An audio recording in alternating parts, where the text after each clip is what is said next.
Tengan todos, qué gusto verles, bienvenidos. Veo varios rostros nuevos, qué bueno que nos acompañas, siéntete bienvenido a esta congregación.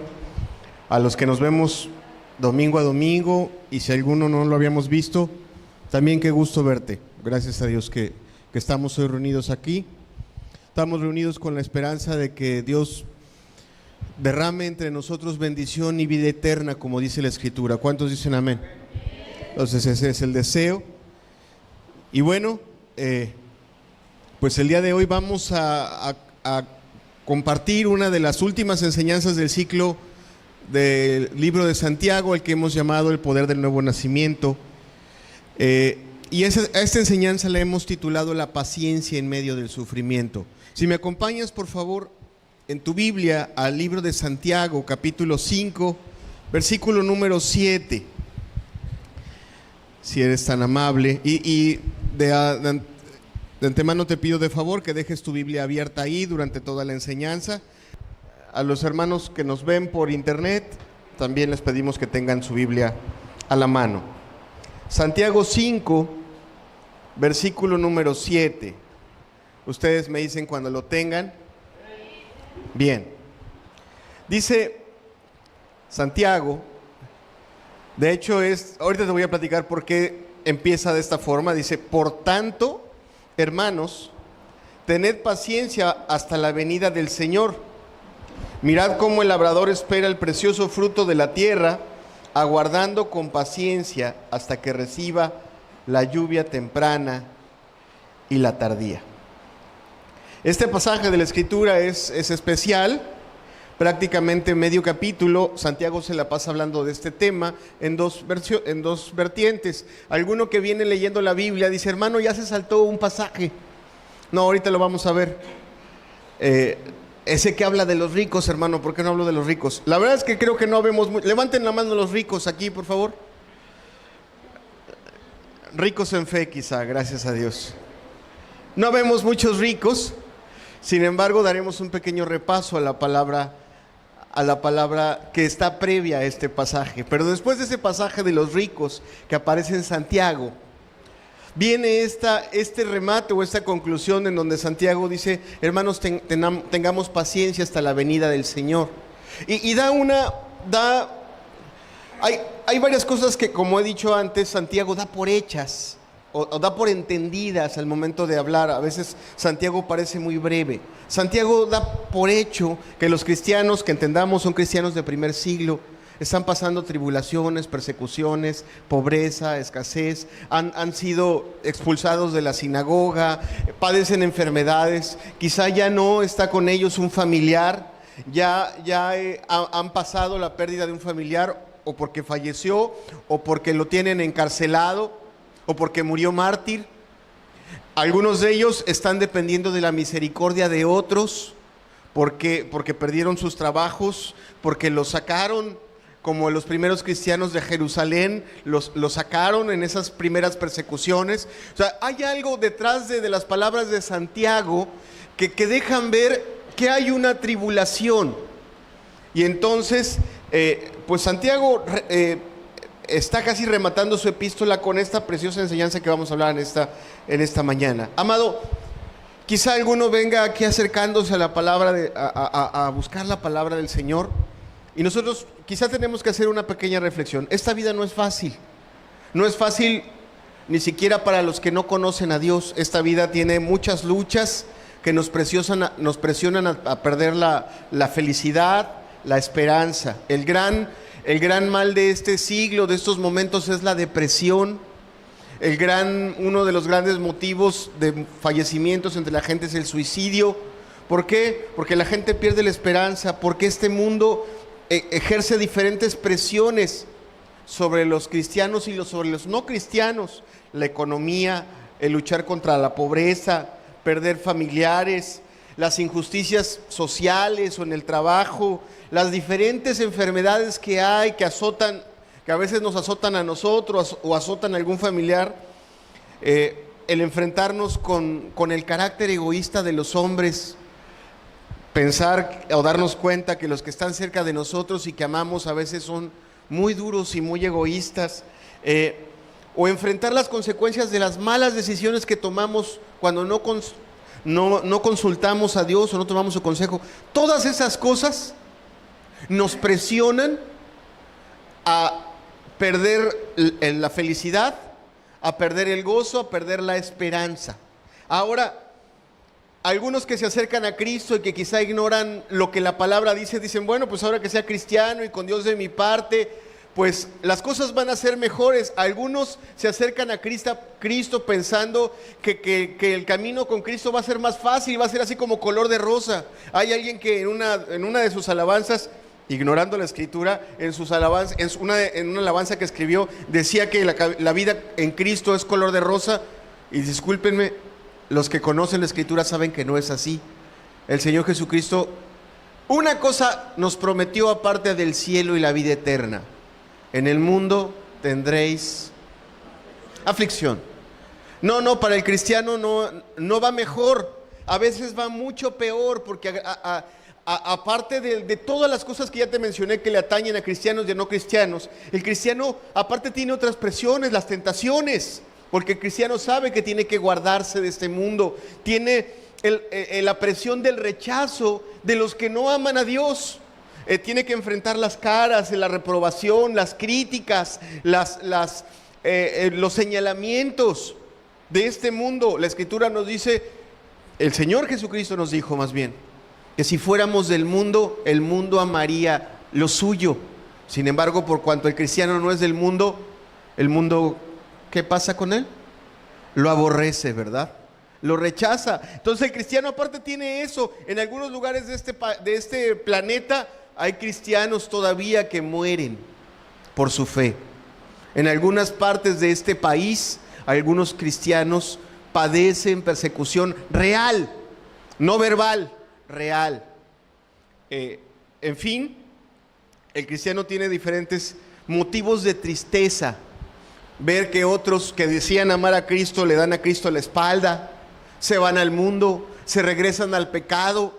Aquellos que en una reunión cristiana levantaron sus manos junto con ellos, adorando a Dios, de repente ya no están, porque buscaron o un evangelio más fácil, o porque fueron engañados por el pecado, o fueron tropezados y se amargaron. Todo esto que te menciono, amado, todo eso produce una tremenda presión sobre nosotros a perder la felicidad, el gozo y la esperanza. ¿Sí? Así. Santiago, cuando está hablándonos o escribiendo su epístola, tiene claro eso. Dios tiene claro eso, que sobre el cristiano va a haber una tremenda presión. Cuando el Señor Jesucristo decía, estrecha es la puerta y angosto el camino que lleva a la vida, sabía o se estaba refiriendo a que quien quisiera entrar en esa puerta iba a entrar en medio de mucha presión, iba a tener muchísimas tentaciones a desanimarse, a desalentarse, a perder la visión, a perder la fe, a perder la esperanza, a perder el gozo.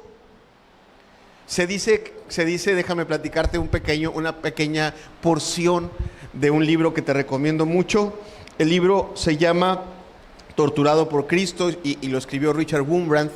Y él narra lo que le pasaba a los cristianos en Rumania. En Rumania, cuando estaba la Rumania comunista, decían que los cristianos tenían un solo momento de gozo, ese momento en el que recibían a Cristo. El resto de su vida cristiana era una vida de soportar y soportar persecuciones y tremendas tristezas. Decía, a un cristiano en Rumania le podías ver, que estoy parafraseando las palabras de Wurmbrand, a un cristiano le podías ver prácticamente un momento de gozo, y el resto de su vida cristiana era un enfrentar todas las adversidades con un espíritu sufrido y una tremenda abnegación. Quien no haya leído ese libro se los recomiendo mucho. La verdad es un libro muy edificante. Ahora bien, teniendo Santiago eso claro, le escribe a los creyentes. Pero ¿qué te parece si hacemos una oración y le pedimos al Señor que sea su Espíritu el que nos hable con su palabra? Padre, gracias porque estamos aquí. Gracias porque nos trajiste esta mañana para edificarnos, para bendecirnos con tu palabra, para alimentarnos y fortalecer nuestra alma. Así hazlo, Señor. Permite que el corazón de los que estamos reunidos esté abierto, esté receptivo, esté preparado por tu Espíritu. Dale a un servidor la gracia, la claridad, Señor, la dirección de tu Espíritu para hablar tu palabra como tu Espíritu quiere que sea hablada en esta mañana. En el nombre de Jesús, Señor. Amén. Amén. Bien, volvamos a nuestro pasaje. Vamos a verlo ahora.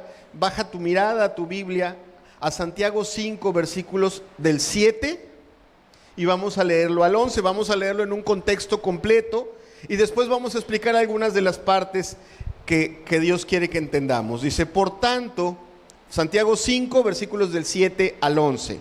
Dice, por tanto, hermanos, tened paciencia hasta la venida del Señor.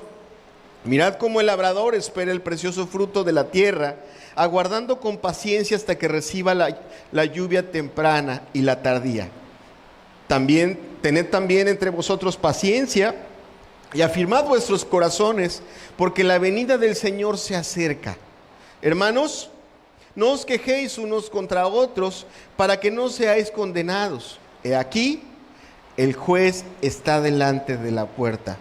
Hermanos míos, tomad como ejemplo de aflicción y de paciencia a los profetas que hablaron en nombre del Señor.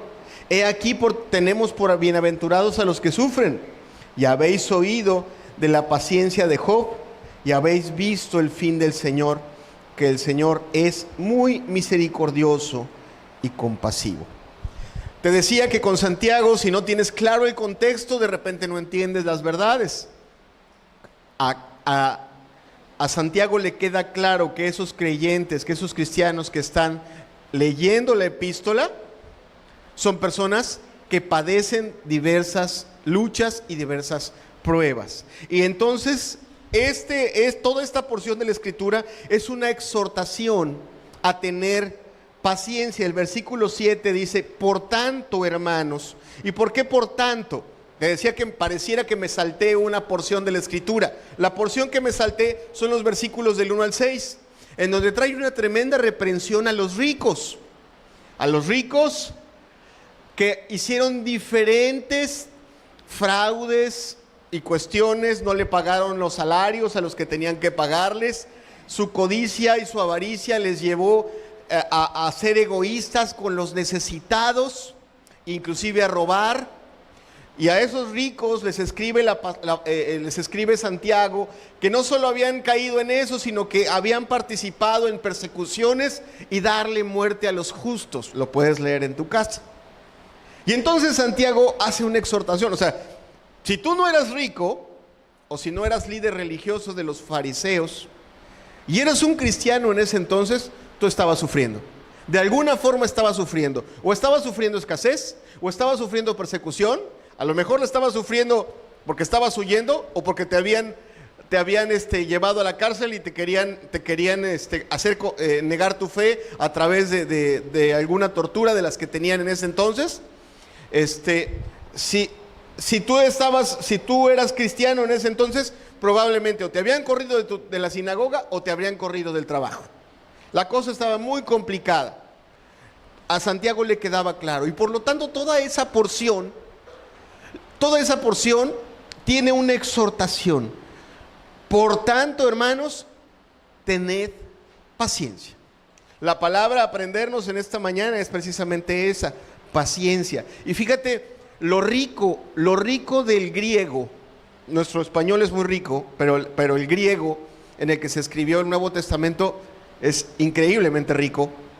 Y en esta porción de la Escritura se menciona la palabra varias veces en español, pero en griego usaron dos palabras diferentes, las cuales yo quiero poner en tu mente. Si pudieras apoyarme, hermano, poniéndome la primera palabra. La primera palabra griega que se nos traduce en español como paciencia es macrotsumeo, que quiere decir tener un espíritu largo, o que aguanta, que soporta, que espera pacientemente, que se tarda en responder, o que es sufrido. Es alguien que tiene un cúmulo de adversidades. Imagínate una puerta, o imagínate un boxeador que lo están agarrando a palazos, pum, pum, le pegan en la cara, le pegan abajo, le pegan en la cara y abajo, y le pegan, y le pegan, y le pegan, y le pegan, y no se cae. No sé si te gusta el box, pero a mí me gusta ese ejemplo porque con el cristiano aplica mucho. La idea de macrotsumeo, la idea de paciencia en un primer término es que es golpeado y aguanta, soporta y no se mueve de su posición. ¿Sí entendemos esa parte? Las primeras palabras de este pasaje que acabamos de leer son una exhortación a: ¿estás sufriendo? Soporta, aguanta, no te muevas, no respondas. ¿Sí me explico? O no lo hagas como lo hace este mundo. ¿Cómo hace este mundo? Este mundo le das y devuelve, ¿verdad? Cometes un error de tránsito y este mundo te la devuelve tocándote el claxon y recordándote a algunos familiares. Este mundo responde, no soporta. Macrotsumeo, la primera idea o la primera exhortación que está utilizando Santiago es, y le está hablando a cristianos, le dice: aguanta, soporta, no reacciones mal, no te vayas para atrás, no dejes tu fe, no des un paso atrás. Estás sufriendo, aguanta, soporta. Te fue mal en este día, tienes ganas de llorar, te dieron durísimo, soporta. Esa es la primera palabra, aguante. Si pudieras imaginarte un momento a ese boxeador del que te estaba diciendo, que le pegan y le pegan y le pegan y le pegan, y parece que se le doblan las piernitas, porque a veces así es la vida de cristiano. Este mundo pega y pega duro. Las enfermedades, la pobreza, la escasez, las críticas, y otras muchas cosas, tristezas, decepciones de quien amas, pegan e invitan. ¿A qué invitan? A perder el gozo, a perder la felicidad, a perder la fe. Hay muchos, los cristianos modernos, hoy en día, tantitos son golpeados por alguna cuestión y ya dejan de congregarse. ¿Ya? O sea, no son ni siquiera como ese boxeador que yo te estoy tratando de describir. No, les dan el primer trancazo y en lugar de acercarse a su Dios para buscarlo, no, ya se dejaron de congregar, se replegaron.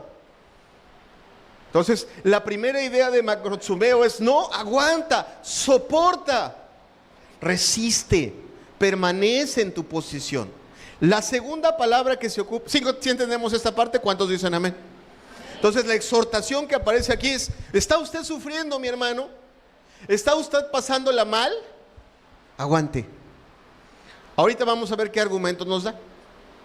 Pero la idea de entrada es: aguante, no se mueva de ahí, soporte, no se caiga, no doble las piernas, no pierda el gozo y no pierda la esperanza. Le lastimaron, le traicionaron, le jugaron mal, no tiene que comer, está enfermo, alguien está enfermo, perdió a alguien, siente que Dios no está ahí. La exhortación es: aguante, soporte, permanezca fiel. ¿Sí me entiendes lo que te quiero decir? Ahora bien, la segunda palabra es todavía más hermosa y aparece en los últimos versículos de esta porción de la Escritura. La segunda palabra que se nos traduce paciencia es hupomoné, que quiere decir aguante alegre, resistencia alegre, constancia, perseverancia. Déjame decírtelo parafraseado. El cristiano, el creyente, no solo está para resistir en una posición guardándose del mal. El cristiano está llamado a hacer el bien. ¿Cuántos dicen amén? El cristiano está llamado a hacer el bien, está llamado a amar, está llamado a predicar el evangelio, está llamado a buscar a los enfermos, está llamado a buscar a los que están en la cárcel, está llamado a ayudar al débil, a vestir al desnudo, a dar a comer al hambriento. ¿Cuántos dicen amén? Debe hacerlo, y debe hacerlo aun cuando está en medio de la adversidad. ¿Sí me explico? El cristiano moderno tantito sufre. ¿Sabes cómo le hacen en el box cuando un boxeador no puede? Desde su esquina tiran la toalla. Perdón, me prestaron esta pañoleta.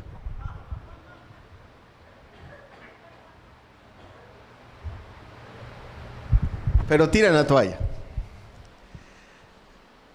El cristiano moderno, cuando sufre, cuando padece adversidades, penas o tristezas o críticas o situaciones, el cristiano moderno que no ha nacido de nuevo, y lo digo moderno precisamente porque hoy estamos en tiempos en donde el evangelio que se predica es un evangelio light, de puros emociones y sentimientos, que no te lleva a nacer de nuevo. Pero el que ha nacido de nuevo y el que goza de la influencia del Espíritu Santo debería de permanecer haciendo el bien. Y debería de permanecer haciendo el bien con gozo. A eso se le llama paciencia. ¿Quieres un ejemplo en la Escritura? Imagínate a Pablo y a Silas después de recibir golpizas, después de haber sido arrojados en un calabozo y después de darles una comida servida como se les sirve a los perros. ¿Has visto cómo en algunas casas le preparan a los perros su comida? Que les hierven todo y les hacen un batidillo de quién sabe qué cosa y se les sirve. ¿Tú te comerías eso? No, ¿verdad? Bueno, yo creo que a ellos la apariencia de lo que les dieron a comer en un calabozo fue peor. La Escritura nos revela que en medio de ese calabozo, en medio de esa oscuridad, en medio de todo eso, ellos daban gracias a Dios y cantaban alabanzas. Sí, conocemos esa parte de la Escritura. ¿Cuántos dicen amén? A eso, a esa constancia gozosa y perseverante, la Biblia, en la palabra griega, es la palabra griega hupomoné, y a nosotros se nos traduce paciencia. Entonces Santiago tiene una doble exhortación para todos los creyentes y para todos los que estamos escuchando la palabra en esta mañana. ¿Estás sufriendo o vas a sufrir? Primero, aguanta, soporta, resiste y no te muevas de tu posición. Estás sufriendo, tienes un llamado a hacer el bien, tienes un llamado a servir a los demás, tienes un llamado a amar, empezando por tu familia, por los de tu casa, tienes un llamado por hacerle el bien a muchas otras personas que nunca has visto ni has conocido. Hazlo a pesar del sufrimiento. Hazlo a pesar del sufrimiento y hazlo con gozo y da gracias. ¡Wow! Ay, hermanos, pues eso, qué lejos está de mí, ¿no? Si leemos la Biblia, amado, si leemos la Biblia, ¿cuántos han leído el libro de los Hechos? Levanten su mano, por favor. Levántenla así, con orgullo. Yo ya leí el libro de los Hechos. Bueno, muy bien. Los que no lo han leído, les invito a leerlo. Pero la Biblia dice que los cristianos comunes y corrientes, y no los apóstoles, cuando eran perseguidos, cuando eran despojados, cuando eran esparcidos y corridos de sus ciudades, tenían esa clase de paciencia y seguían haciendo el bien y seguían compartiendo la palabra donde quiera que fueran y no los paraban. Tenían esa paciencia para resistir y tenían esa paciencia para avanzar. Pues más me golpeas, más avanzo. Ninguna de esas dos paciencias vienen de este mundo, vienen de Dios. ¿Cuántos dicen amén? Provienen de Dios y Dios es capaz de darlas. Pero no rebajemos el estándar. No rebajemos el estándar cristiano. El estándar cristiano dice que los cristianos, cuando sufren, aguantan y no niegan su fe, ni se apartan de su Dios, ni empiezan a tener conductas o actitudes que demuestran que no tienen fe. Y por el otro lado, siguen haciendo el bien a pesar de que por dentro están llorando, porque tienen una esperanza. Ahorita vamos a ver algunos preciosos argumentos que Dios nos da. Ahora, En medio de este pasaje, para efectos didácticos nada más, en medio de este pasaje nos encontramos, voy a saltarme un versículo en este momento y nos vamos a ir al versículo 9 para ver una parte que pone en evidencia una falta de fe y de paciencia en un creyente. Dice, hermanos, estamos de nuevo en la cita de Santiago 5, versículo 9, dice, hermanos, no os quejéis unos contra otros para que no seáis condenados. He aquí, el juez está delante de la puerta. Si tú lees ese versículo, pues pareciera que es otro tema. No, es lo mismo. Está hablando de la paciencia. ¿Qué es lo que está pasando? Los seres humanos, cuando tenemos dificultades, cuando tenemos problemas, cuando nos sentimos presionados, tenemos la tendencia a buscar culpables. ¿Verdad que sí? ¿Cuántos dicen amén? No salieron las cosas en la casa. Pregúntale a los niños, ¿quién tiró esto? Todos el otro, ¿no? ¿Qué pasó aquí en el trabajo? No. Fue el camión, fue el compañero, o sea, siempre hay un culpable y el ser humano, o sea, la persona nunca reconoce su culpa. Pregúntale a Adán, ¿por qué pecó? La mujer que me diste. ¿Verdad? Ok. Cuando el ser humano tiene presiones, cuando tiene dificultades, tiene tendencia a buscar culpables y a quejarse de ellos. A quejarse de ellos. El pasaje primero nos invita a tener paciencia, a soportar y a resistir, y también nos invita a, hey, cuidado. Te sientes presionado, te sientes frustrado, te sientes condenado, amolado, pateado, y tienes ganas de quejarte y buscar un responsable. Dice, no lo hagas. A ver, leámoslo de nuevo. Dice, hermanos, versículo 9, hermanos, no os quejéis unos contra otros. Y ahí te va, ¿por qué? Para que no seáis condenados. He aquí, el juez está delante de la puerta. Ya hemos hablado en 2 ocasiones en este ciclo de lo que sale de nuestra lengua, ¿verdad? Creo que no es suficiente con 2 enseñanzas. Sin embargo, nuevamente, esta epístola es la porción de la Escritura que más habla de lo que sale de la lengua del hombre. Y aquí les recuerda, usted se siente frustrado, se siente condenado, se siente entristecido, se siente presionado, se siente con ganas de mandar todo a volar. También está buscando usted culpable. Si tiene ganas de quejarse, no lo haga. No lo haga, porque usted se mete en un problema con Dios. Eso refleja, su falta de paciencia, su falta de comunión, su falta de poder. 2, está usted a punto de cometer un pecado. ¿Sí estamos de acuerdo en esa parte? Bien, lo expliqué primero, lo expliqué después de explicarte la paciencia, para poder hablarte de los argumentos que Santiago nos da para tener paciencia. Entonces vamos recapitulando. Hay sufrimiento, el Señor nos manda a aguantar y nos manda a hacer el bien con un corazón agradecido. Nos amonesta, usted va a sufrir y se va a sentir presionado, no se queje. ¿Sí estamos bien? Ahora, ¿cómo le hago? ¿Cómo le hago para tener gozo, para tener paz, para glorificar a Dios en medio de las luchas y de las adversidades? Bien, este es un precioso tratado, es un precioso y glorioso tratado de cómo formar paciencia en tu corazón.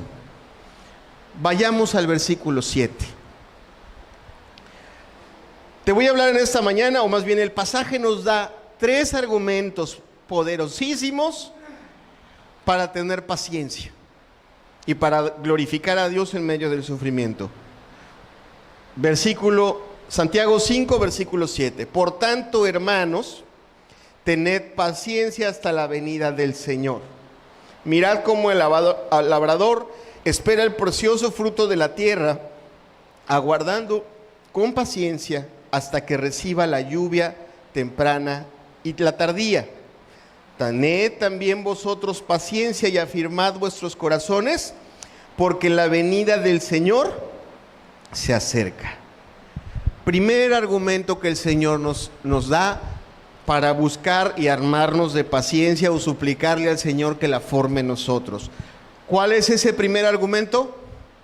La cercanía de la venida del Señor, lo inminente de ella. Y mira, amado, los primeros cristianos, aquellos que no tenían temor para enfrentar bocas de leones, no tenían temor para predicar en otras ciudades cuando los corrían de sus ciudades, no tenían temor de seguir adelante cuando los corrían de la sinagoga o los lastimaban o los sacaban de sus empleos. Tenían una cosa muy presente: no pasa nada, el Señor ya viene, ya está cerca. Eso tenían claro. Y algunos dirán: hermano, pues ya se tardó 2000 años. Seguramente dice la misma escritura, nos enseña que el Señor no retarda su promesa, sino que más bien la ha retardado porque tiene paciencia con el ser humano. ¿Cuántos dicen amén? Pero bien, ellos estaban armados de ese pensamiento. Y fíjate que la palabra de la segunda venida, la idea de la segunda venida a ellos les llenaba de una esperanza tremenda, de un gozo tremendo.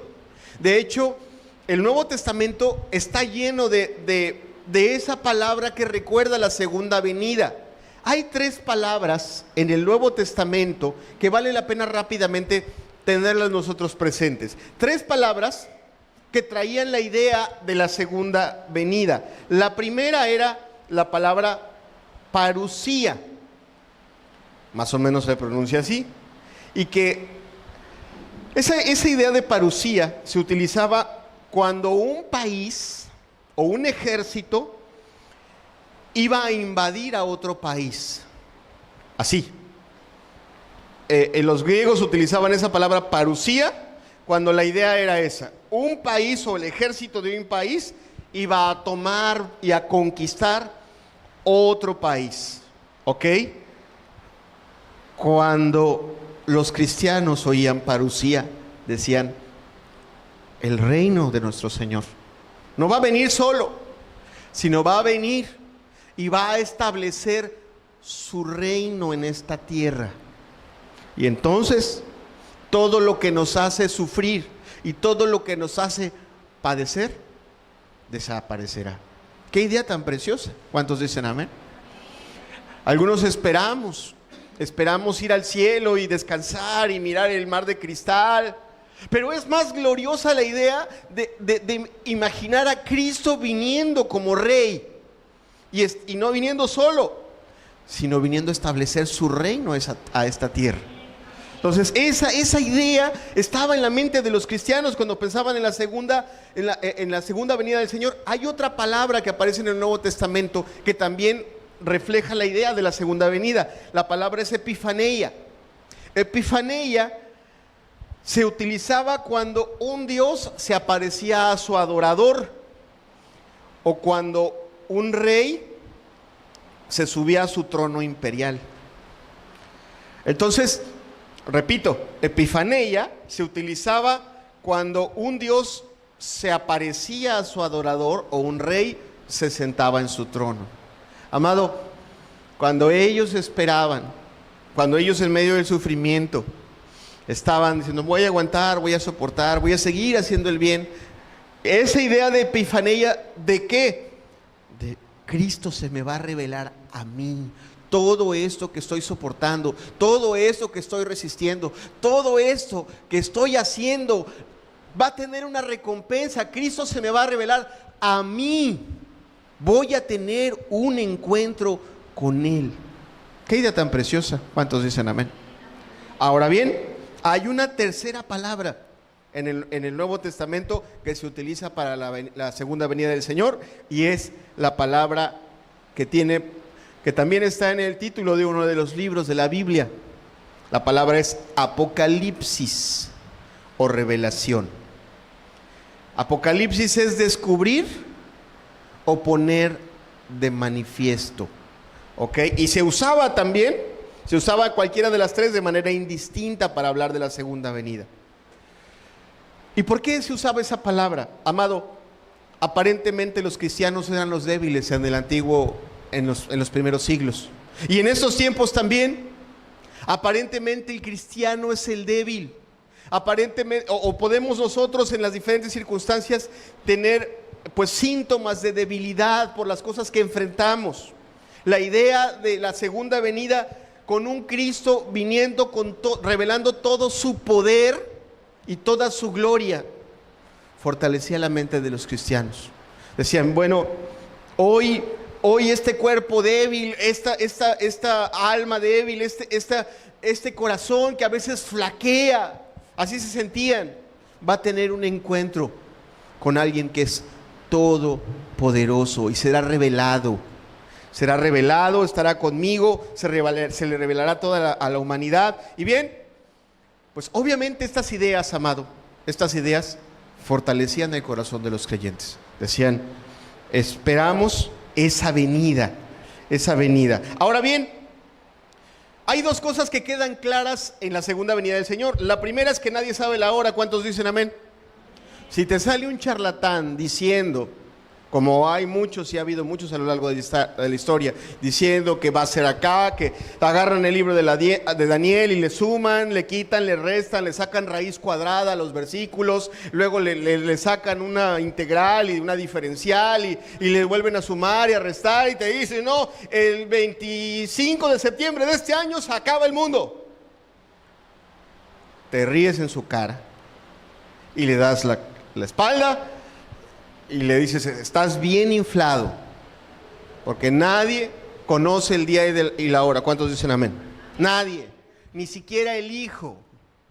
Ahora ese matemático loco cree que sí. La Biblia es clara, ni el Hijo lo sabe. La otra cosa que también está clara es que la venida del Señor va a ser rapidísima como un relámpago. ¿Cuántos dicen amén? O sea, rapidísima. Cuando nadie le espera, así va a venir, inesperada. Como cuando en la noche no estás esperando un ladrón y de repente se te mete en la casa, o de repente ya lo viste en la azotea del vecino, así. Esas dos cosas son las únicas que nos dejan claras la Escritura. La segunda venida es así. Y entonces, ¿cómo mantenían la paciencia esos cristianos? La Biblia nos enseña toda una serie de preparación que tiene que tener el cristiano para la segunda venida, ¿verdad que sí?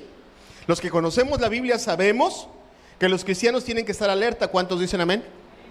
Los que conocemos la Biblia sabemos que esa espera no debe producir en nosotros desesperación. También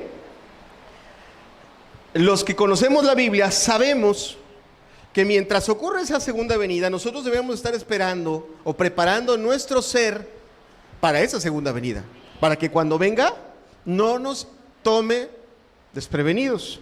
Imagínate a una novia que se va a casar el día de mañana. Mañana se casa y no tiene ni vestido, no tiene invitaciones, no sabe quién la va a peinar. Por ahí nada más le dieron un anillo y tiene una corona y el resto para mañana. Si llega el día de mañana y no está lista, no va a haber boda, ¿verdad? ¿Cuántos dicen amén? Ok, la Biblia le enseña al cristiano a que tiene que estar preparado para ese día y por lo tanto tiene que ser sobrio, tiene que estar buscando la santidad, tiene que mantenerse intachable. ¿Cuántos dicen amén a eso? Tiene que despojarse de las obras de las tinieblas, tiene que usar el tiempo que tiene para poder estar preparado y recibir con gozo a su Señor.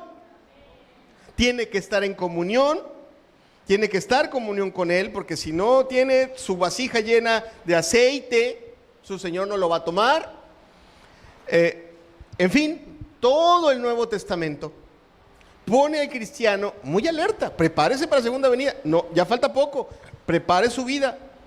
Alinee sus pensamientos, su vida derechita, su esperanza gozosa, su vida llena de alabanza, su vida llena de oración, su vida íntegra, su vida limpia. ¿Cuántos dicen amén? Así debe de estar. Eso mantiene el corazón del cristiano ocupado. Y si viene un sufrimiento o alguna cuestión ahí, alguna presión de este mundo, dice, no pasa nada. Ya viene el que me va a defender. Ya viene el que va a estar, el que va a pelear mi batalla. Ya viene el que va a quitar este reino y va a establecer un reino más justo.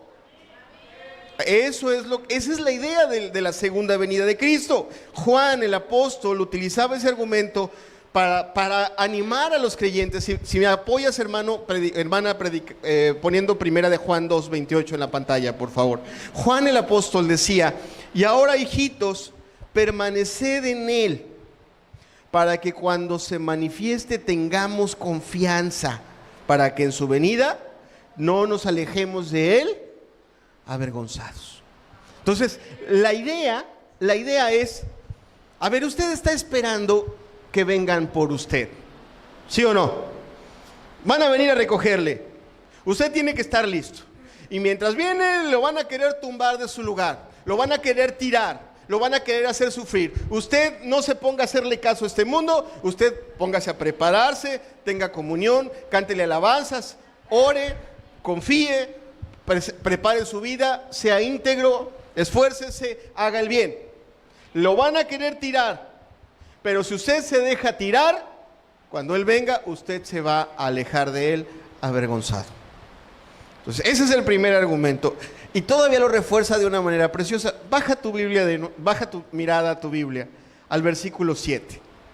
El versículo 7 dice, en la segunda oración, dice: mirad cómo el labrador espera el precioso fruto de la tierra, aguardando con paciencia hasta que reciba la lluvia temprana y la tardía. Es una preciosa metáfora que los judíos entendían perfectamente bien. ¿Por qué? Porque ellos trabajaban el campo y sabían que se sembraba y que para cosechar había que había que tener todo un momento o muchos momentos de paciencia, pues, y se esperaba. Y aquí habla de la lluvia temprana, de la lluvia tardía. ¿Sabes por qué? Porque cuando entra la semilla se necesita agua, ¿verdad? Y llueve. Hay momentos en la agricultura, y había una lluvia, o sea, había una lluvia que hacía germinar la semilla. Esa primera lluvia que hacía que la semilla abriera y empezara y se arraigara y empezara a crecer. El labrador tiraba esa semilla, trabajaba la tierra, tiraba esa semilla y esperaba esa lluvia, esperaba esa bendición, y la semilla germinaba. Pero después venía un tiempo de espera, ¿verdad? Prolongado, meses de espera. ¿Y sabes qué esperaba también ese labrador? Una segunda lluvia que hiciera crecer esa semilla. Era todo un ejercicio de paciencia, en donde él, en su ejercicio de confianza, mirando al cielo y esperando que Dios bendijera, llegaba el momento en que, después de un periodo considerable de tiempo, podía cosechar. Y esa es exactamente la idea para con los cristianos. Amado, todos los cristianos, todos los que amamos a Cristo, hemos recibido una primera bendición, a lo que podemos comparar con una lluvia temprana. Ese momento en el que el Señor Jesucristo te salvó, te llamó, tuviste un encuentro con Él, te dio gozo. Hay quienes interpretan este pasaje que el Señor Jesucristo le va a dar a los creyentes una lluvia tardía, momentos de más bendición, de más gozo, y eso va acorde con la Escritura. Momentos en donde Él te riegue y te haga crecer y te haga fortalecer, para que en un momento determinado estés preparado y estés listo para recibir a Jesucristo. ¿Cuántos dicen amén?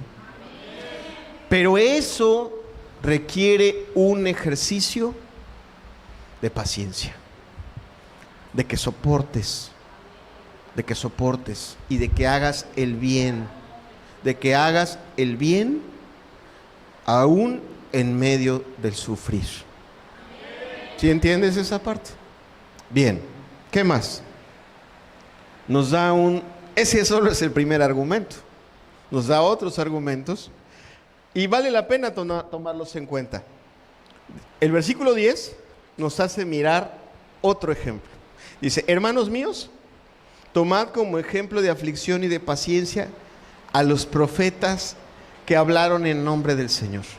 Dice: mira, ellos son un ejemplo de aflicción y de paciencia. Y nosotros, cuando leemos la Biblia, cuando vemos las palabras de Isaías, de Jeremías, las de Daniel, los que respetamos la Escritura, decimos: wow.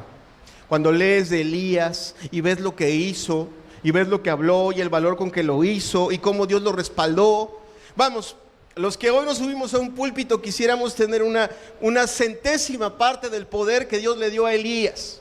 Poder hablar con una centésima parte de la certeza con la que él habló, Elías, Jeremías, Daniel, Isaías. Cuando los vemos decimos, son hombres de Dios. Dios los respaldó, Dios los usó, sí. Eso está bien, honramos sus vidas y decimos amén a sus palabras. Ok, ¿a qué precio? La cuestión es, ¿a qué precio llevaron sus vidas para que Dios los respaldara de esa manera? Y dice Dios, no solo veas todo lo que hice a través de ellos, observa lo que ellos, cómo me amaron y cómo soportaron y cómo sufrieron por amor a mí.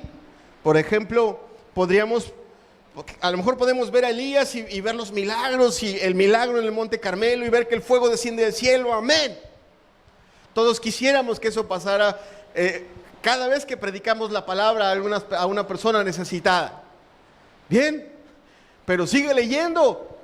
Al otro día lo quieren matar, tiene el reino encima, se va a esconder al bosque, a las montañas, en una crisis de depresión, de angustia, de situaciones complicadas.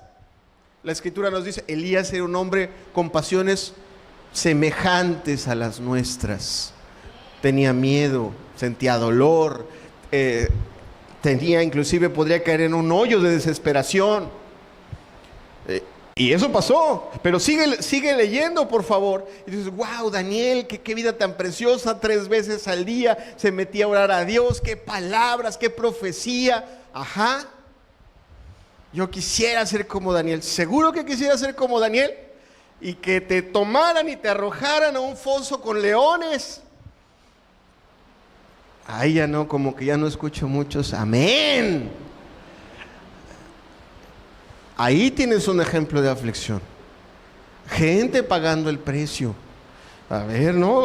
Porque, mira, amado, no, sí, Señor, si me mandaran a un foso, yo confiaría en ti. Amado, y cuando te están criticando en la oficina, o cuando te están criticando en la familia, y cuando te están comiendo y están diciendo de ti cosas que no son ciertas, o que a lo mejor tomaron un error tuyo y lo están haciendo gigante, ya no aguantas y te quieres ir a esconder hasta quién sabe dónde, ¿verdad?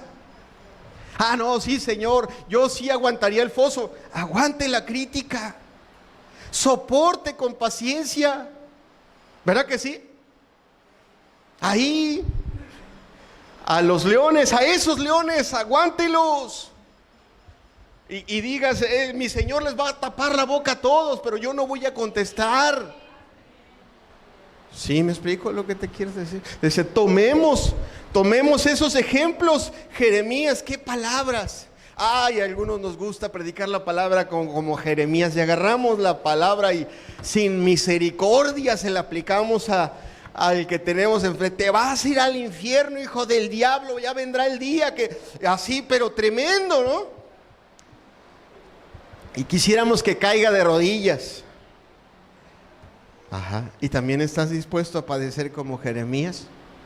Y que te encierren en el patio y que te metan en un calabozo y que tengas por escriba a un eunuco ahí en medio del patio viendo la Jerusalén despedazada, desvalijada por completo, y tú ahí como siendo el primer foco de vergüenza para que todos te vean y nadie se atreva a creer en el Dios vivo y verdadero. Porque a Jeremías lo metieron en un calabozo en el centro de Jerusalén. ¿Estás dispuesto a ser tú, por amor a tu Dios, el objeto de las burlas, del escarnio, a padecer, a sufrir?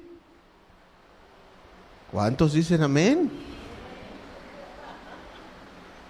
En la Escritura dice, tomemos ese ejemplo, porque si queremos que Dios esté así de fuerte en nuestras vidas, estemos dispuestos a ser como ellos, a que el mundo nos pase encima, a que el mundo, quiere hacerte sufrir, diga amén, yo voy a seguir aquí. ¿Me vas a correr de mi trabajo? Amén. Mañana yo seguiré buscando con la misma intensidad y el mismo corazón a Dios. Ahorita vamos a llegar a las enfermedades, parece tenemos a Job. Pero quisieras ser como ese príncipe Isaías. Qué palabras de Isaías, ¿no? Qué revelaciones de Cristo tan preciosas. Algunos consideran a Isaías como el quinto evangelista. Ese libro que refleja unas partes del carácter de Cristo. Pareciera que Isaías estuvo caminando con esos apóstoles, estuvo ahí oyéndolo y mirando su rostro. Preciosas descripciones que nos da Isaías de él, ¿verdad? El que vio a ese varón de dolores, experimentado en quebranto, el que vio esas cicatrices 700 años antes de que ocurrieran. Ese profeta, ¿sabes cómo murió? Murió mártir. Él murió mártir. Amado, algunos de los creyentes modernos somos, lo digo con respeto, somos chillones y berrinchudos. Tantito nos duele algo y ya congregarse o predicar o hacer el bien, ya no, porque ahorita estoy sufriendo mucho, me picó un mosco. Mira mi ronchita. Amado, el apóstol Santiago dice, mira a aquellos hombres a cuales Dios bendijo y glorificó. Dices, tú quieres, anhelas y tu corazón anhela esas bendiciones. Está bien, pórtese como se portaron ellos, pórtese valiente, reúnase, haga el bien, no se deje llevar no sea cobarde, lo digo con respeto. La Biblia utiliza el concepto de portarse varonilmente y se refiere a un caballero que pelea sin miedo, no a una señorita que cuando se le presentan alguien fuerte sale huyendo. Eso sería lo normal. Un caballero estaría ahí para poner la cara y seguir peleando. Una señorita se iría a refugiar a una torre. La Escritura le dice a hombres y a mujeres, pórtese varonilmente por su Dios. Confíen que su Dios va a venir por usted, va a pelear su batalla, le va a proteger, le va a bendecir. Pero tenga algo claro, su Señor mientras viene no le va a quitar los sufrimientos. Entonces ármese del pensamiento de glorificar a su Señor y pasar por este mundo como su Señor pasó. Y su Señor pasó por este mundo no en palacio de rey, su Señor pasó en medio de las adversidades y triunfó. ¿Cuántos dicen amén? Entonces ármese de ese pensamiento, no sea, lo digo de nuevo y con respeto, no sea un cristiano chillón, afeminado, que con cualquier cosita ya no me congrego, ya no quiero orar, ya no voy a hacer el bien, no, y cometió un error, o está enfermo, o no lo quieren. Hay alguien en el cielo que sí lo quiere, amado. Cometió un error o cometió un pecado, hay alguien en el cielo que murió por sus pecados. Y tenga usted la certeza de algo, hay alguien en el cielo que va a venir por usted, que lo halle confiando. Ahora, nos da un tercer argumento que es también precioso. Versículo número 11. ¿Ya estamos cansados? ¿No? Bien. Dice, he aquí tenemos versículo número 11, estamos en Santiago 5, versículo número 11. Dice, he aquí, tenemos por bienaventurados a los que sufren. Habéis oído de la paciencia de Job y habéis visto el fin del Señor, que el Señor es muy misericordioso y compasivo. Lo pone en renglón aparte, en versículo aparte, porque es el ejemplo. En este versículo 11 cambiamos la palabra. ¿Se acuerdan de las dos palabras que les enseñé que son paciencia? ¿Alguien me las puede decir? Vamos a ver si me pusieron atención. Macrotsumeo y Macrotsumeo era soportar, tener largura de ánimo y no moverse Hupomone, ¿qué era? Esa perseverancia gozosa, ese sufrir con alegría. Los primeros versículos vienen usando macrotsumeo. Cuando hablan de Job, se cambia la palabra a hupomone. O sea, lo pone como un ejemplo de alguien que sufría con alegría. Y ponte a pensar en algo. Le quitaron. O sea, bueno, si ya has leído el libro de Job, si no te hago un resumen rápido de los primeros 2 capítulos. Job ama mucho a Dios. Job es rico. Tiene una familia bendecida. Todo le va bien. Tiene empleados. Tiene hacienda. No le falta nada y tiene a Dios como protector. Así todos queremos ser cristianos. ¿Cuántos dicen amén? Claro que sí. Se presenta el diablo y le dice al Señor: no se vale, este te ama y tiene todo. Quítale su trabajo.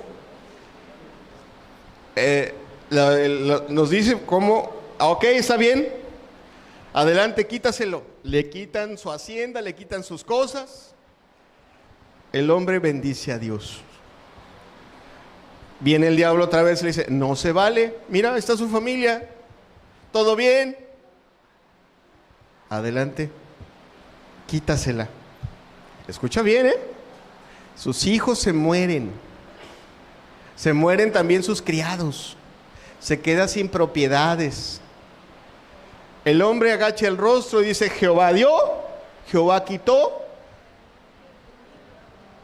sea el nombre de Jehová bendito, ¿verdad? El diablo viene otra vez y dice: no se vale, el hombre está sano. ¿Está bien? Ahí tienes. Haz con su cuerpo, nada más me guarda su alma. El hombre le viene una sarna que se estaba rascando con un pedazo de teja, la piel. Se vuelve la burla de todos. Queda en pobreza, sin familia, sin criados, sin nada y enfermo. Viene su esposa y lo maldice. Le dice: maldice a Dios y muérete. ¿Cuántos quieren ser como Job? Ya no escuché muchos amén. Amado, y luego vienen, y para colmo vienen sus amigos a darle ánimo y le ponen una espadiza y una reprendida. Como fariseos, le ponen una y ahí lo quieren dizque escudriñar y que esto te vino por tus perversidades y en fin, esa es la historia de todo el libro. El hombre se mantiene diciendo, y le dijeron: ya ves, Dios te dejó y lo que tú quieras. El hombre dice, y si me pueden apoyar proyectando en la pantalla, por favor, el versículo Job 13, versículo 15 y 16. Job 13, 15 y 16. Se dice fácil, amado. Con que tuviéramos una, realmente dirías: amén, yo quiero servir a Dios así. Si me quita mi familia, amén. Si me quita mi trabajo, amén. Si me quita mi casa, amén. Si me enfermo también, amén, de verdad. Porque Él sí dijo amén. Ya lo tenemos, Job 13, 15. Dice, cuando le están diciendo, le están criticando sus amigos, Él dice: he aquí, aunque Él me matare, en Él esperaré. No obstante, defenderé delante de Él mis caminos, y Él mismo será mi salvación. Qué preciosa promesa, ¿verdad? Qué preciosa visión de Dios. Él sabe lo que está permitiendo en mi vida. Yo lo amo, y aunque me mate, aunque me agarre a palos, yo voy a seguir agarrado de Él, porque algo estoy seguro: me ama. Y su mano me sostiene a pesar de todo.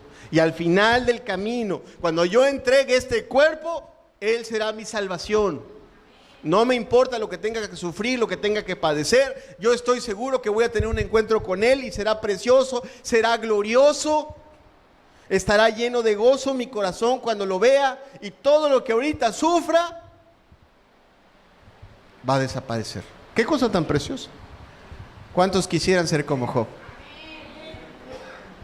¿Seguros? Poquitos. ¿Cuántos quisieran ser como Job? Amado, de verdad deberías de orar eso en casa si no sale de tu corazón.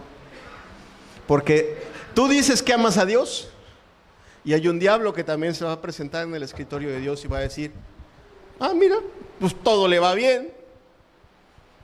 Vamos a ver si te ama. La escritura dice que Jehová de los ejércitos prueba a los justos. ¿Cuántos dicen amén? A ver si es cierto que usted lo ama como lo aman, o su fe es de hierro o es de plástico, está hecha en China su fe. Ya no es como la de antes. La fe de antes aguantaba, y a los leones en serio. La fe de ahora es una fe así que parece hecha en China. ¿Has tenido alguna cosa hecha en China? Se ve bonita, ¿no? Una pluma, así tú tienes. Hace poquito le hicimos un regalo, o le vamos a hacer un regalo a una persona. Y pues hay plumas muy bonitas. Las buenas, wow, te duran años. También hay plumas chinas muy bonitas, pero la usas una vez y después tienes la tinta desparramada, ¿no? Y así son muchos cristianos hoy en día, amado. Parecen cristianos, cantan bonito, dicen cosas muy bonitas, pero tantito los presionas y todo se desparrama, porque su amor es falso, su fe es falsa, su fe no está agarrada del que vive para siempre. ¿Cuántos quieren agarrar su vida del que vive para siempre? Ahora, amado, no termina ahí el asunto. Este argumento que usa en el versículo 11, después de decir, ¿ya viste lo que padeció Job? Ok, dice, el versículo 11 dice, y habéis visto el fin del Señor, que el Señor es muy misericordioso y compasivo. No está hablando de la muerte de Cristo, está hablando de lo que el Señor perseguía en Job al permitir lo que estaba sucediendo. Si puedes, por favor, proyectarnos este mismo versículo en la traducción de la Nueva Versión Internacional, nos queda más claro. Dice, en verdad, consideramos dichosos a los que perseveraron. Ustedes han oído hablar de la perseverancia de Job y han visto lo que al final le dio el Señor. Es que el Señor es muy compasivo y misericordioso. O sea, lo que está diciéndonos la Escritura es, ¿ya viste todo lo que Dios permitió que pasara en la vida de Job? El Señor perseguía un fin muy especial. La finalidad de que el Señor permitiera todos esos sufrimientos es porque quería algo en él. Porque todos sabemos que Dios es amor. ¿Cuántos dicen amén? Lento para la ira y grande en misericordia. Todos decimos amén y lo cantamos. Lo bueno que yo quisiera ver que cuando estemos sufriendo digamos, amén, Señor, eres bueno. Me están criticando, amén. Me están juzgando, amén. Me dio chikungunya, amén. Lo que te estén haciendo, amén. La Escritura dice, el Señor permitió sufrimientos, el Señor está persiguiendo un fin específico. Este mismo Santiago empieza la Escritura, en su saludo, si me hacen favor de proyectarlo, en Santiago 1, versículos del 2 al 4. En su saludo, les dice a los hermanos, tened por sumo gozo cuando os halléis en diversas pruebas. Yo siempre he dicho que esto está de locos, así como que hacemos cortocircuito cuando estamos. Estás sufriendo, es momento de gozarte. Lo normal es, lo que nos ha enseñado este mundo es, pues va a haber un cumpleaños, gócese, ¿no? Va a haber esto, va a haber fiesta, órale, gócese, hagamos pastel, hagamos esto, sí. No, ¿está usted sufriendo? Gócese. Si es cristiano, si ama a Dios, si le ha confiado su vida a Dios y tiene momentos de padecimientos, de sufrimientos, no yo, la palabra de Dios que tiene usted en su mano, la que tiene usted aquí en la pantalla, dice, hermano, tenga sumo gozo cuando se esté en medio de una prueba. Versículo 3 nos dice la razón. Sabiendo que la prueba de vuestra fe produce paciencia. sabiendo que la prueba de su fe produce paciencia. Si usted llega hoy a su casa y le dice: Señor, qué bueno, yo quiero ser paciente, yo quiero amarte de esa manera, dame paciencia, Señor, con mis hijos, ya no quiero ser esa mujer criticona, ya no quiero ser esa mujer así, sino quiero ser paciente. Gócese, porque le van a venir tribulaciones. Así que, y no le digo que no las pida, pídale al Señor que forme su carácter y que lo afirme en el pensamiento de que Él cuida y tiene compasión de su vida. Dice el versículo 3: sabiendo que la prueba de vuestra fe produce paciencia, mas tenga la paciencia su obra completa, para que seáis perfectos y cabales, sin que os falte cosa alguna. O sea, Dios está permitiendo las tribulaciones para formar paciencia, y quiere formar paciencia para perfeccionar tu vida. Así de sencillo. Tú no puedes presentarte el día de las bodas del Cordero como una novia despeinada. No puedes presentarte a las bodas del Cordero con un vestido manchado. Sabemos que el vestido limpio, ¿qué simboliza? El vestido blanco, ¿qué simboliza? La pureza, las obras justas, ¿verdad? Imagínate una novia que llega con su vestido blanco y limpio, ¿no? Pues qué bonita, ¿no? Ajá. Y va despeinada. Te pongo de nuevo el cuadro, va para atrás. Llega a la boda con su vestido limpio y blanco. Ajá. Pero va descalza.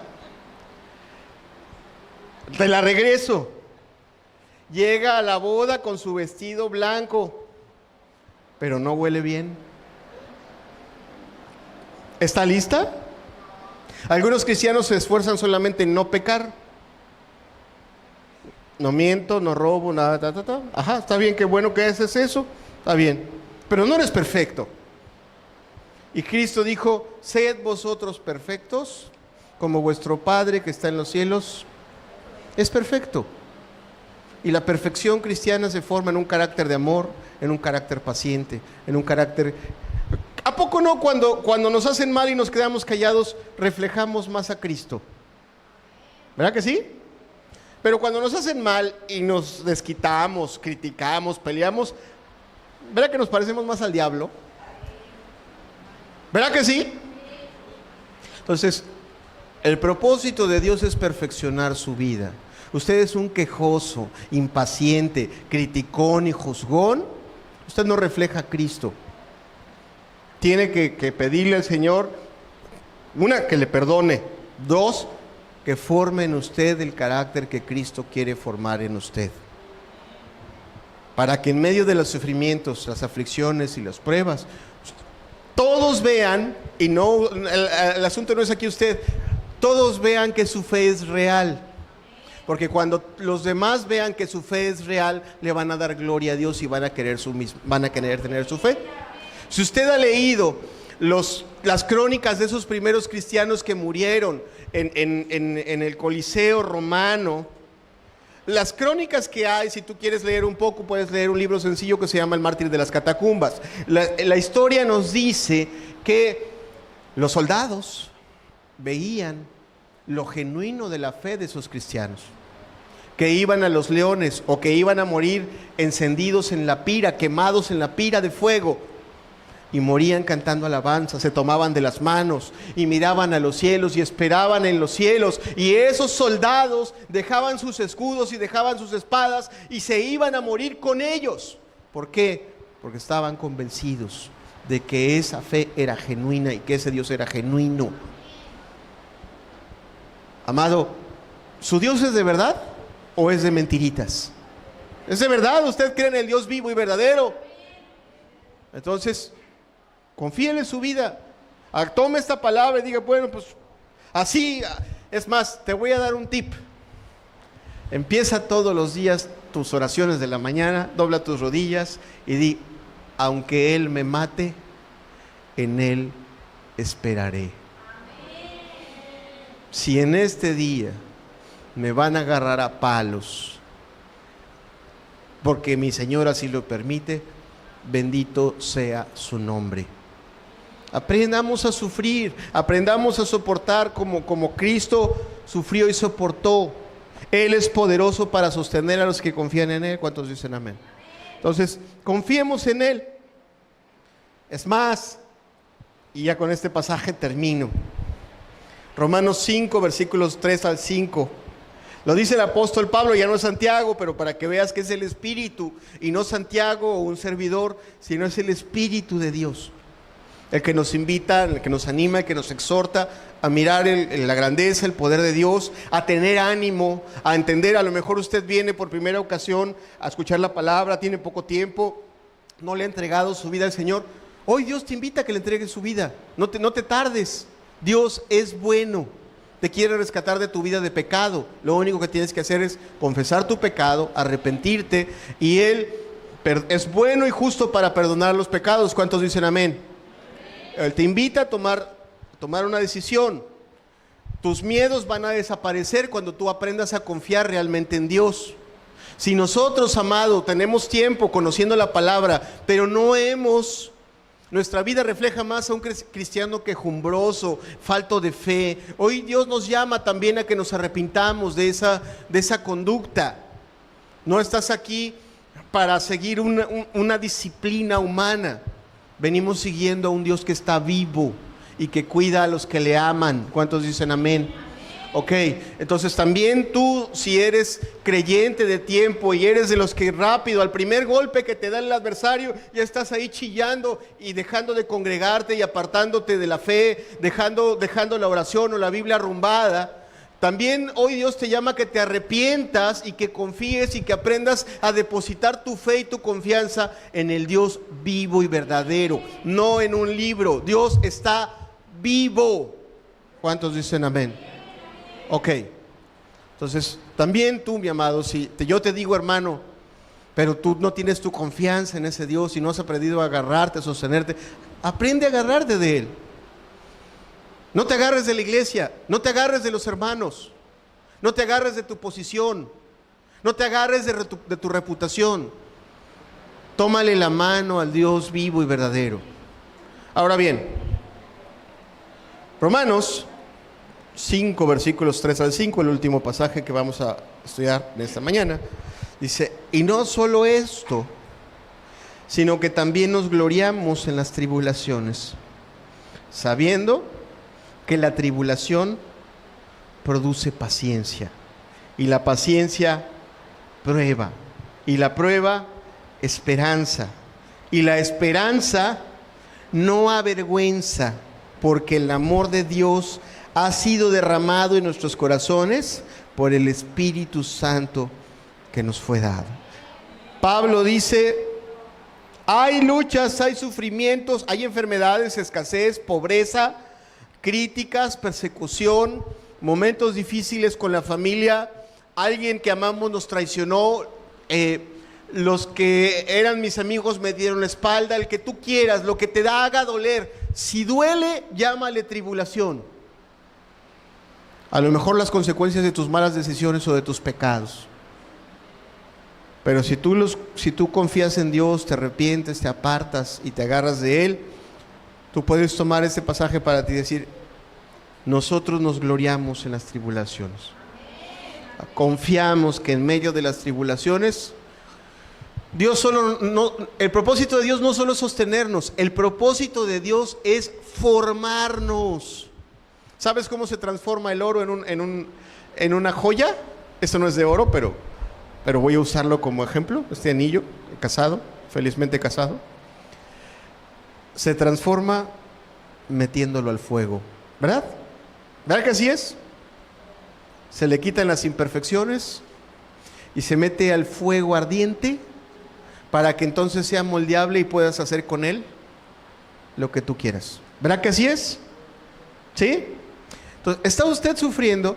Pedro dice: hermanos, le dice a los creyentes, hermanos, no les asombre que estén en medio del fuego de la prueba, como si te hubieran metido a una olla en la que te estuvieran fundiendo por tantas pruebas. No, dale gracias a Dios, gloríate. ¿Por qué? Porque el Señor cuida de ti y te está formando. Te está formando a su imagen. Porque los cristianos venimos del mundo y dejamos de pecar, está bien. No porque dejes de pecar ya te pareces a Cristo, amado. No te pareces a Cristo. Ya dejaste de pecar, ya no eres mentiroso, ya no eres ladrón. Pero todavía eres mal encarado, todavía eres impaciente, todavía eres seco. Todavía, realmente, si viéramos la foto de Cristo y tu foto, no reflejas a Cristo. Lo digo con amor y lo digo con respeto para todos y me incluyo en esa afirmación. No reflejas a Cristo. Entonces la reflexión de la Escritura es: ¿estás en medio de tribulaciones?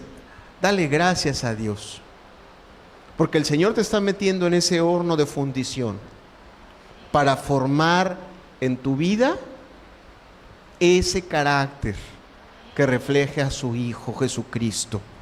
Y no lo hace porque te odia, lo hace porque te ama. ¿Sí me explico lo que quiero decir?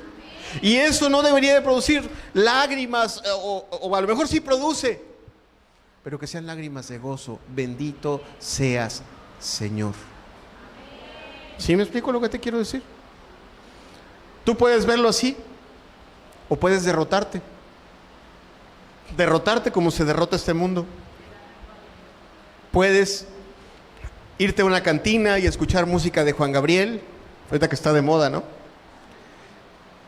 Le favoreció su muerte, ya está volviéndolo a escuchar, mientras él arde en el infierno por satánico y por fomentar toda clase de vicios y pecados.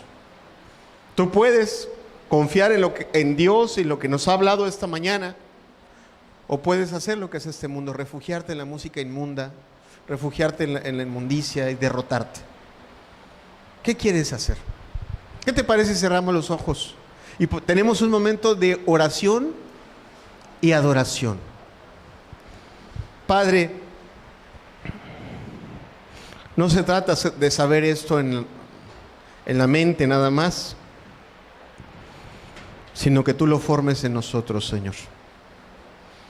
No se trata nada más, Señor, de conocer la teoría, sino de que Cristo se ha formado en nosotros. Y la verdad es cierto, Señor, que muchos de los que estamos aquí, si no es que todos, tenemos alguna tribulación, algún sufrimiento, alguna lucha, algo que nos haga estar tristes, algo que nos enoje o que nos haga llorar, Señor, algo que nos frustre, algo que nos haga perder la esperanza, Señor amado.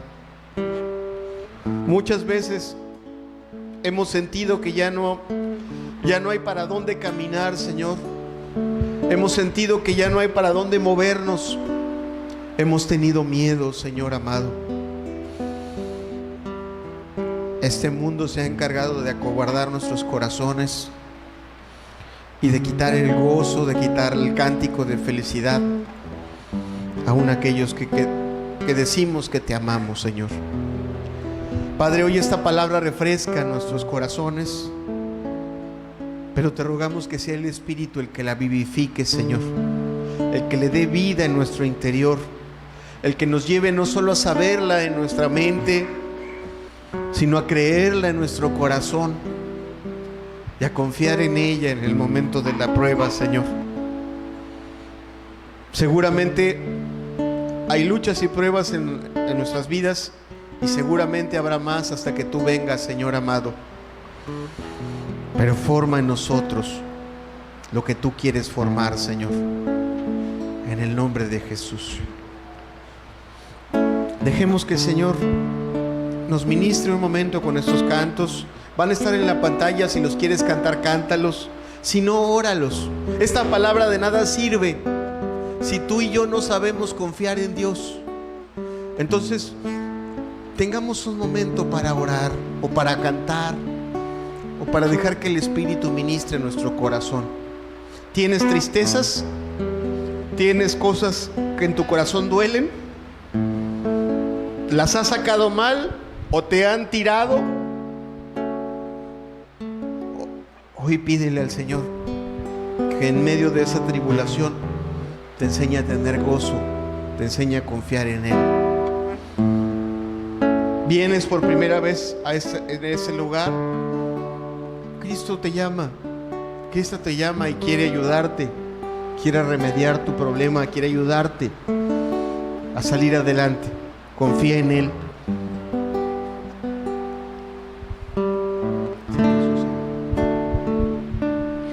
Es más fácil creer que es imposible mirar atrás y devolverse que levantarse y continuar. Es más fácil detenerse y rendirse cuando la duda te dice no lo intentes, no llegarás. Pero cuando entiendes que Dios es quien te ha hecho el llamado y te ha enviado, no te rindes y puedes decir: prosigo al blanco, porque comprendo lo que espera al final. Prosigo al blanco, porque más grande es aquel que a mi lado va. Y mientras tanto, aunque difícil sea el camino al andar, tú me guardarás, tú me guiarás a más allá a conquistar. Dice este canto que es más fácil, y así nos ha enseñado este mundo. Pero Dios hoy nos enseña que Él nos ha llamado, que aunque sientas que no puedes, Él pasa a tu lado y te dice: levántate y anda. Hoy, amado, Dios nos ha hablado esta palabra para traer libertad a nuestros corazones, libertad del dolor que produce el sufrimiento. Si hoy el Espíritu te ha hablado, ponte de pie y levanta tus brazos y dile: confío en ti plenamente, quiero confiar, quiero creer, quiero entregarte mi vida y quiero tener esa libertad que promete tu palabra. Sobre todo quiero serte fiel en los momentos del sufrimiento. Si tú permites que yo siga sufriendo, que así sea y que tú seas glorificado en ello, pero que en mi corazón haya tu gozo prometido, Señor. Es más fácil creer que es imposible mirar atrás y devolverse que levantarse y continuar. Es más fácil detenerse y rendirse cuando la duda te dice no lo intentes, no llegarás. Pero cuando entiendes que Dios es quien te ha hecho el llamado y te ha enviado, no te rindes y puedes decir: prosigo al blanco, porque comprendo lo que espera al final. Prosigo al blanco, porque más grande es aquel que a mi lado va. Y mientras tanto, aunque difícil sea el camino al andar, tú me guardarás, tú me guiarás, tú me guardarás, tú me guiarás a más allá conquistar, a más allá conquistar.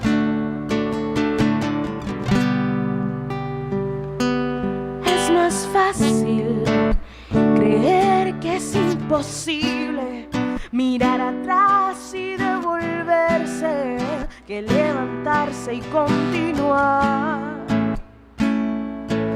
Es más fácil detenerse y rendirse cuando la duda te dice no lo intentes, no llegarás.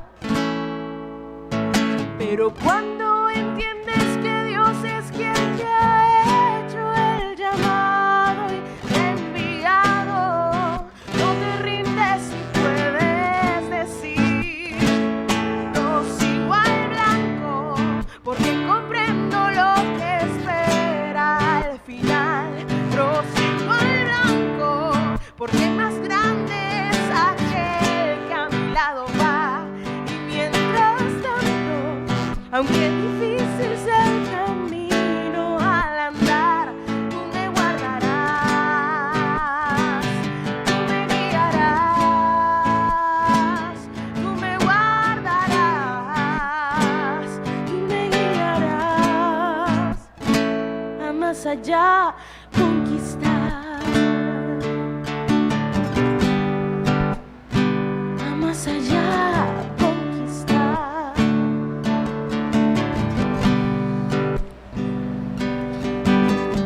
No importa qué tan grande se vea la montaña que esté frente a mí, Señor.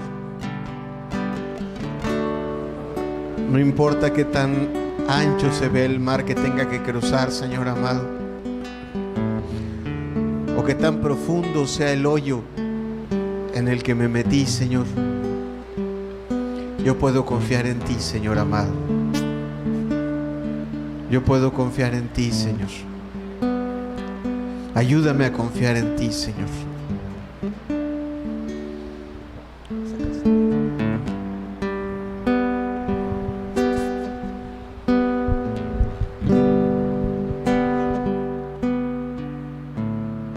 Sanas Dios hará donde piensas que no hay.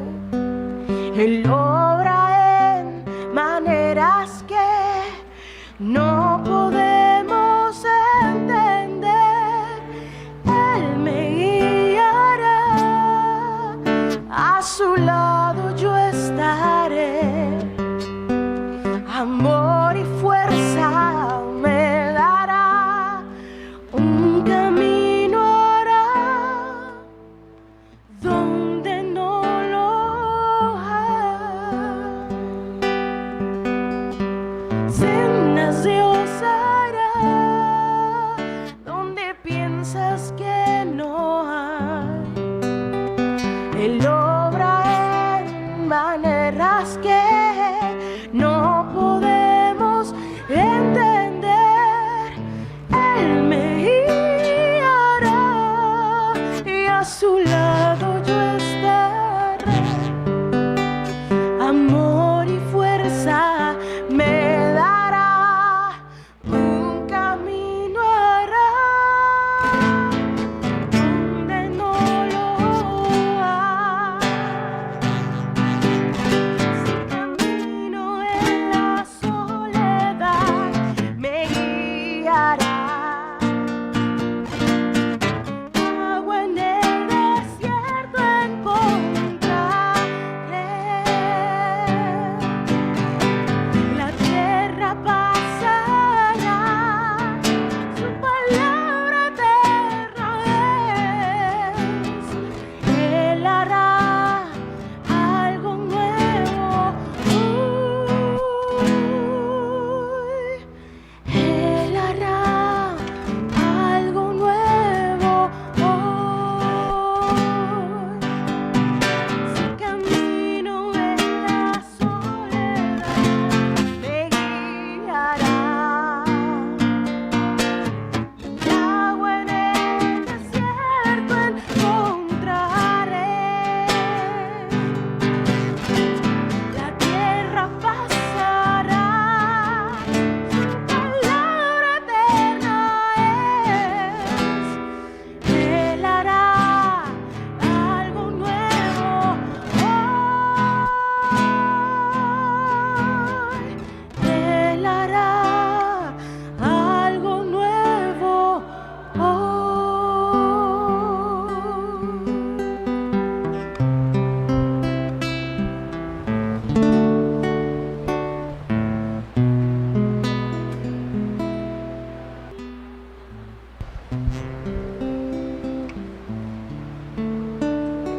Podemos confiar en ti, Señor.